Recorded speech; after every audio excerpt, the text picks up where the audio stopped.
Hello friends, welcome to recipe आना। मैं सौम्या सिंह। आज हम बनाने जा रहे हैं गेहूं के आटे और सूजी से बना हुआ ये पिज़्ज़ा जो बिल्कुल मार्केट जैसा है। बहुत ही ज़्यादा यम्मी और हेल्दी भी है और इसे बनाना भी उतना ही आसान है। तो इस रेसिपी को आप ज़रूर ट्राई करें और कमेंट करके बताएं कि आपको ये पिज़्ज़ा की रेसिपी कैसी लगी। तो आप देख सकते हैं कि ये पिज़्ज़ा कितना ज़्यादा टेस्टी लग रहा है। बेस का कलर बहुत ही अच्छा आया है और हल्का सा क्रिस्पी भी है। तो चलिए इसे बनाना शुरू करते हैं।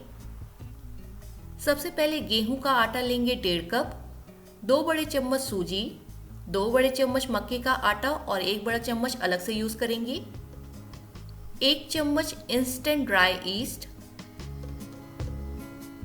1 बड़ा चम्मच चीनी, 1 चम्मच नमक, 1 बड़ा चम्मच बटर, हल्का सा गुनगुना पानी यूज करेंगे। तो सबसे पहले एक बाउल में गेहूं का आटा डाल रहे हैं, सूजी, 2 बड़े चम्मच मक्के का आटा, चीनी, इंस्टेंट ड्राई ईस्ट, एक बार अच्छे से मिलाएंगे। अब इसमें हम नमक डाल रहे हैं और इसके बाद फिर से मिला लेते हैं। गुनगुना पानी डाल रहे हैं, यानी हल्का सा गर्म पानी डाल रहे हैं और इसे मिलाते हुए एक डो बनाएंगे। डो को हमें हार्ड नहीं बनाना है, सॉफ्ट बनाना है। तो थोड़ा थोड़ा करके पानी डालेंगे और अच्छे से गूंद लेते हैं। डो तैयार है, इसमें हम बटर लगाएंगे। तो यहाँ मैंने 1 चम्मच के करीब बटर लिया है और इसे लगाते हुए अच्छे से गूंद कर एकदम चिकना कर लेते हैं।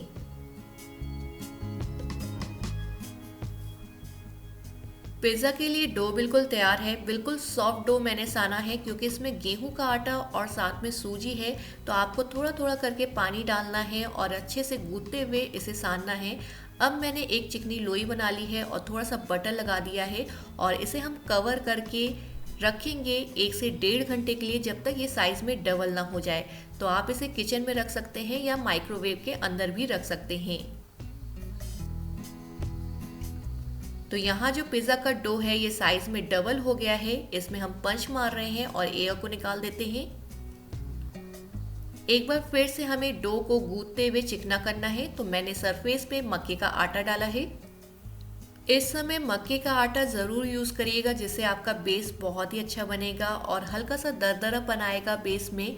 तो यहाँ मैंने एक लोई बना ली है फिर से और इसे हमें बेलना है। तो जैसे रोटी बेली जाती है वैसे ही इसे गोल बेलेंगे, पर हल्का सा इसे मोटा रखेंगे। पिज़्ज़ा का बेस मैंने अच्छे से बेल लिया है और हल्का सा मोटा रखा है। अब मैंने एक ट्रे ली है और इसमें हम थोड़ा सा मक्के का आटा डाल रहे हैं और इसके ऊपर बेस रखेंगे। बेस के साइड में यानी कोने पे इस तरह हम दबाकर उठा रहे हैं।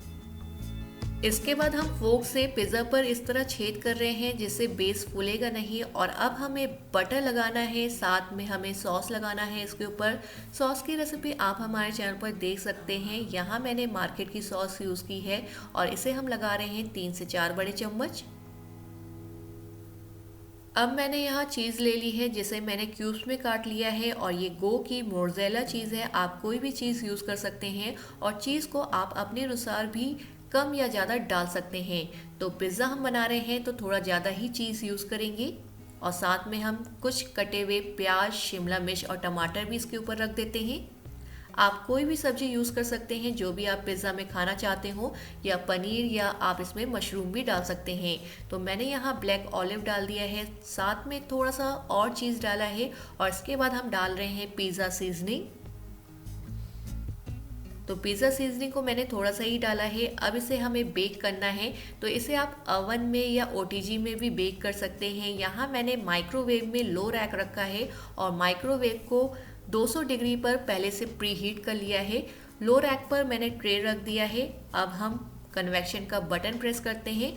200 डिग्री पर इसे हमें बेक करना है। लगभग 15 मिनट में ये पिज़्ज़ा बेक हो जाएगा। तो अगर आपके पास माइक्रोवेव नहीं है तो आप इसे ओटीजी या ओवन में भी बेक कर सकते हैं।